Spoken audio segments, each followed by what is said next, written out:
ओम गणेशाय नमः। ओम नमः शिवाय। मैं निखिल ज्योतिष आचार्य आप सभी का मेरे चैनल पर पुनः स्वागत करता हूं। आशा करता हूं कि आप सभी स्वस्थ होंगे। महादेव की कृपा आप सभी पर सदैव बनी रहे। ये वीडियो सिंह यानी कि लियो के लिए बहुत विशेष है, क्योंकि वीडियो है आने वाले सप्ताह यानी कि 14 अप्रैल से 20 अप्रैल 2025 के साप्ताहिक राशिफल के बारे में। कैसा रहेगा आने वाला सप्ताह सिंह के लिए। जो मेरा साप्ताहिक राशिफल होता है वो प्रमुखतः चंद्रमा और उनकी गति पर आधारित होता है। चंद्रमा एक ऐसे विशेष ग्रह हैं जो बहुत तेज़ गति से भागते हैं और करीबन 2.25 से 2.5 दिन में राशि बदल लेते हैं। मन के कारक है और उनकी विशेषता एक और है कि जिस भी भाव में जाते हैं, ग्रहों के संपर्क में आते हैं, उनको बहुत एक्टिवेट कर देते हैं। इसीलिए डे टू डे एक्टिविटीज़ पर उनका इम्पैक्ट बहुत होता है और इसलिए साप्ताहिक राशिफल की विशेषता बहुत हो जाती है। क्या प्रभाव रहेगा चंद्रमा के इस गोचर का आपके जीवन पर, ज्योतिष के माध्यम से थोड़ी गाइडेंस प्राप्त करने के लिए क्या संभावित अच्छा हो सकता है, बुरा हो सकता है, इन चीज़ों को पहचानने के लिए साप्ताहिक राशिफल अति विशेष होता है। यदि आपकी लग्न राशि या चंद्र राशि से है, दोनों ही गाइडेंस के लिए इस राशिफल को देख सकते हैं। जहाँ से आपको ज़्यादा सूट करता है, लेट करता है, वहाँ से इसको देखिए। व्यक्तिगत तौर पे मेरा मानना है लग्न राशि से देखेंगे तो अच्छा। इनकेस नहीं पता आपको अपनी लग्न राशि, तो आप अपनी चंद्र राशि से भी इसको ऑब्जर्व कर सकते हैं। शुरू करते हैं।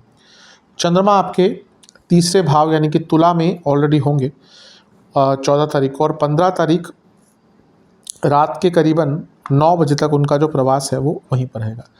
चंद्रमा का तीसरे भाव में आना अच्छा ही माना जाता है। आपके लिए वो 12वें घर के स्वामी हैं, तीसरे घर में बैठे हैं, तो एक प्रकार से ये यात्रा का योग भी बन जाता है और कुछ बड़े बदलावों का योग भी बन जाता है। यहाँ पे चंद्रमा पर मंगल की दृष्टि होगी जो आपके योग कारक ग्रह हैं। ये भी एक अच्छी चीज़ है। कुछ रुके हुए कार्य, कुछ अटके हुए कार्य पूर्ण कराने में मदद करता है योग कारक ग्रह। और यहाँ पर सूर्य की दृष्टि भी है, तो पूर्णिमा युक्त ये चंद्रमा हो गए। तो तीसरे घर में पूर्णिमा युक्त चंद्रमा, सूर्य मंगल की दृष्टि। सूर्य मंगल दोनों अग्नि तत्व है, अग्नि तत्व के ग्रह हैं और अग्नि बदलाव लाती है। तो ये जो हफ्ते का शुरुआती भाग है, ये कोई बहुत अच्छा, कोई बहुत बड़ा बदलाव लेने में जीवन में आपको मदद करेगी। जैसा मैंने कहा, यात्राओं के योग बन रहे हैं, इसके साथ जीवन की यात्रा भी आपकी बहुत तेज़ गति से आगे बढ़ेगी। कुछ सीखने का मौका मिलेगा, समझने का मौका मिलेगा, अपने ऊपर विश्वास बढ़ेगा, अपने ऊपर कॉन्फिडेंस बढ़ेगा और अपनी मुश्किलों को, अपनी परेशानियों को दूर कर पाएंगे। बहुत विशेष है। एक ही चीज़ दिक्कत वाली है कि गुरु का प्रभाव है, तो गुरु से छठे में है, तो ये शकट योग बन गया। तो जब शकट योग बनता है ना, तो कोई महत्वपूर्ण कार्य थोड़ा सा डिले हो सकता है। अदरवाइज़ ये समय अच्छा है। सूर्य की किरणें पूर्णिमा योग तो बना रही है, लेकिन ये सूर्य उच्च के भी हैं और ये भाग्य स्थान में भी बैठे हैं और लग्नेश भी हैं। इसलिए हफ्ते के शुरुआती भाग आपके लिए बहुत श्रेष्ठता लेकर आ रही है। मंगल जहाँ भाग्येश है, वहीं मंगल चौथे घर के स्वामी भी हैं, तो प्रॉपर्टी संबंधित भी लाभ मिलेगा और भाग्य का भी भरपूर साथ मिलेगा। नवांश कुंडली बता रही है कि ये समय अच्छा है, बस इसको ज़ाया मत कीजिएगा, इसको वेस्ट मत कीजिएगा फालतू की चीज़ों में अपने दिमाग को लगाकर। दशांश कुंडली कार्य क्षेत्र में अच्छा है, चीज़ों को ठीक करने का मौका मिलेगा, गलतियों को सुधारने का मौका मिलेगा। बिजनेस में अचानक से बड़ी गति से पैसा आ सकता है, बहुत बड़ा धन की प्राप्ति हो सकती है। जहाँ तक लव लाइफ की बात है, आपको एक आत्मीय तौर पर कनेक्शन बनाना पड़ेगा अपने पार्टनर से, वरना प्रॉब्लम होगी। वैवाहिक जीवन की जहाँ तक बात है, एक ही चीज़ कहूँगा कि आपको थोड़ा सा अपने लाइफ पार्टनर को रिस्पेक्ट देनी पड़ेगी, उसकी अभी कमी दिख रही है। स्टूडेंट्स के दृष्टिकोण से अपनी नीड्स, अपनी ज़रूरतों को समझिए, उसके अनुसार आगे बढ़ने का प्रयास कीजिए। सेहत के दृष्टिकोण से आंखों की प्रॉब्लम, गले के रोग और बीपी की प्रॉब्लम तंग करेगी। सर्वाष्टक में आपका लग्न भाव ही बली है, अच्छा है, और चंद्रमा की स्थिति भी अच्छी है और लग्न भाव भी बली है, तो ये बता रहा है कि हफ्ते का शुरुआती भाग आपके लिए बहुत अच्छा रहेगा। 15 तारीख रात के करीबन 9 बजे के आसपास चंद्रमा गोचर करेंगे और आपके चौथे भाव में आ जाएंगे, यानी कि वृश्चिक में, और 18 तारीख सुबह के 9 तक यहीं पर रहेंगे। चंद्रमा का चौथे घर में आना कोई बहुत विशेष नहीं माना जाता। एक तो 12वें घर के स्वामी चौथे घर में आ रहे हैं, तो घर में खर्चे बढ़ेंगे, जीवन में खर्चे बढ़ेंगे, घर में किसी की तबीयत बिगड़ सकती है। 12वें घर के स्वामी चंद्रमा चौथे घर में आ रहे हैं और नीच के हो रहे हैं, तो मन स्थिति पर इसका नेगेटिव इम्पैक्ट पड़ता है। चौथे घर के चंद्रमा कारको भावनाशय दोष उत्पन्न करते हैं, तो ये भी थोड़ा सा प्रॉब्लम लाता है। और गुरु से दृष्टि है, गजकेसरी योग बन रहा है, ठीक है, धनादि के लिए अच्छा है, पंचमेश है गुरु, लेकिन वो अष्टमेश भी है, तो एक अनिश्चितता उत्पन्न होती है। तो ये जो हफ्ते का मध्य भाग होगा ये थोड़ा सा अनसर्टेनिटी लेके आएगा। जब चंद्रमा नीच के होते हैं और कोई बहुत बुरा प्रभाव नहीं होता तो व्यक्ति ज़्यादा नेगेटिव में न जाकर ज़्यादा कंपैरेटिव हो जाता है कि उसके पास ये है, मेरे पास ये नहीं है, और ये चीज़ें उसको मानसिक रूप से बहुत तंग कर सकती है। माता जी की सेहत का ध्यान दीजिएगा, घर में एक अच्छा माहौल बनाकर रखिएगा। यहाँ पे एक परिवर्तन योग बन रहा है चौथे घर और 12वें घर के बीच में, क्योंकि मंगल बैठे हैं चंद्र की राशि में और चंद्रमा बैठे हैं मंगल की राशि में। ये चौथे और 12वें घर का जो योग है परिवर्तन योग, ये घर बेचने के लिए बहुत अच्छा है। अगर आप घर में अपने किसी घर को या अपनी कोई किसी प्रॉपर्टी को बेचना चाहते हैं तो बहुत अच्छा योग है। लेकिन अदरवाइज़ ये भी घर में थोड़ा सा कलह कलेश कराता हुआ दिख रहा है। इसलिए हफ्ते के मध्य भाग में अपने घर की जो मनह स्थिति है, घर के जो एक पारिवारिक स्थिति है, एक फैमिली वैल्यूज़ का ही उसका बहुत ध्यान दीजिएगा। कारको भावनाशाय दोष युक्त चंद्रमा और बृहस्पति का प्रभाव यानी कि भयंकर ओवर थिंकिंग करेंगे और वो भी फिर आपको कष्ट दे सकती है। राहु का प्रभाव भी है, इसलिए अपने मन पर कंट्रोल करना आपके लिए बहुत मुश्किल हो सकता है। नवांश कुंडली बता रही है कि मूड स्विंग्स बहुत होंगे।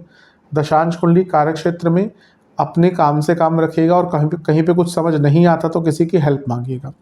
जहाँ तक बिज़नेस की बात है फिर भी ठीक है, कोई ऐसी बड़ी दिक्कत नहीं दिख रही, पैसा आएगा। अपने बिज़नेस की शॉर्टकमिंग्स को जानकर उन पर काम करने का प्रयास कीजिए।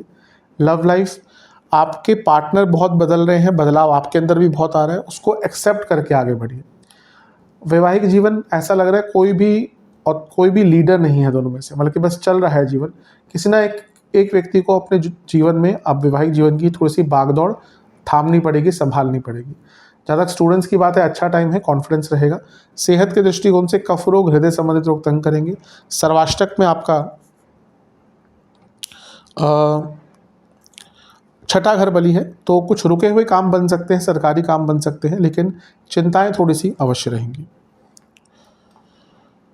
18 तारीख सुबह के 9 बजे के आसपास चंद्रमा आ जाएंगे आपके पंचम भाव में यानी कि धनु में, और सप्ताह के अंत तक यहीं पर रहेंगे। चंद्रमा का पंचम भाव में आना वैसे ठीक ही होता है। लक्ष्मी स्थान है, तो चंद्रमा जब यहाँ पे आते हैं तो लक्ष्मी की प्राप्ति होती ही है, और वो आपके 12वें घर के स्वामी हैं। पंचम में आ रहे हैं तो थॉट प्रोसेस बदलता है, नए आइडियाज़ आते हैं। जो स्टूडेंट्स विदेश में जाने का विचार कर रहे थे उनके लिए अच्छा है। एक उच्च के ग्रह से त्रिकोण में है, यानी कि अच्छा पद प्राप्ति, अच्छी सोच, सकारात्मक सोच, ये सब भी आपको प्राप्त होगी, ये सब भी अच्छा है। और 12वें घर के स्वामी का पंचम में होना एक अनकन्वेंशनल सोच भी दिखाता है, तो ये सब कुछ अच्छा है। लेकिन चंद्रमा केमद्रुम योग में है, पहले से ही आ गए थे, और यहाँ से गुरु से फिर से अष्टम में हो गए तो शकट योग बन गया, और चंद्रमा से चौथे में बहुत सारे ग्रह हैं जो अष्टम भाव बन जाता है। तो अपनी इमोशनल लाइफ पर कंट्रोल करना थोड़ा सा अभी भी आपके लिए मुश्किल होगा। ऐसा लग रहा है कि बाहरी तत्व पे या बाहरी रूप से तो आप बहुत अच्छे दिखेंगे, लेकिन मन में एक भूचाल सा चल रहा होगा जो कई चीज़ों का एक सम्मिलित प्रभाव होगा। इसलिए मैं कहूँगा कि अपने मानसिक स्थिति पर हफ्ते के अंतिम भाग में भी आपको ध्यान देना है। 2 बार शकट योग बन रहे हैं इस हफ्ते, यानी कि आपको अपने टाइम मैनेजमेंट पर भी बहुत ध्यान देना है। नवांश कुंडली बता रही है कि थोड़ा सा शांत रहिएगा, ज़्यादा बोलिएगा मत। दशांश कुंडली कार्य क्षेत्र में बॉसेस से थोड़ी झड़प हो सकती है, बच के रहिएगा। बिजनेस की जहाँ तक बात है आपको थोड़ी सी हेल्प लेनी पड़ेगी। आप ऐसा लग रहा है कि अगर आगे बढ़ना है तो नए पार्टनर्स, नए इन्वेस्टर्स, इन सब के बारे में आपको सोच विचार करनी पड़ेगी। लव लाइफ, एक दूसरे के इमोशंस नहीं समझ पा रहे, ये हफ्ते का अंतिम भाग एक दूसरे के इमोशंस को समझने के लिए बहुत श्रेष्ठ है। वैवाहिक जीवन, आपको थोड़ा सा एक दूसरे को समझना पड़ेगा, एक दूसरे के इनसिक्योरिटीज़ को समझना पड़ेगा, उसके अनुसार आगे बढ़ना पड़ेगा। जहाँ तक स्टूडेंट्स की बात है, एक ही चीज़ कहूँगा कि आपकी ग्रोथ रुक गई है, अपनी ग्रोथ पर दोबारा काम कीजिए, हर एंगल से अपने जीवन को आगे बढ़ाने का प्रयास कीजिए, और उसकी शुरुआत के लिए हफ्ते का अंतिम भाग बहुत अच्छा है। एग्जाम वगैरह पढ़ता है तो भाग्य पूरा साथ देगा। सेहत के दृष्टिकोण से पेट के रोग, बीपी की प्रॉब्लम, जिनको डायबिटीज़ है उनकी दिक्कत बढ़ेगी, और प्राइवेट पार्ट से जुड़ी प्रॉब्लम्स तंग करेंगी। सर्वाष्टक में आपका तीसरा घर बली है। हफ्ते का अंतिम भाग कुछ बड़ा करने के लिए, कुछ बड़े डिसीजन लेने के लिए अच्छा है। बस ये है कि थोड़ी प्रैक्टिकलिटी को भी साथ में विचार करके चलेगा। उपाय के स्वरूप में आपको सूर्य चालीसा और शिव चालीसा का 2-2 बार पाठ करना है। आशा करता हूँ कि वीडियो काम आएगी। चैनल पर नए हैं सब्सक्राइब कीजिए, वीडियो को लाइक कीजिए। मिलता हूँ आप सभी से अगली वीडियो में, तब तक के लिए ओम नमः शिवाय।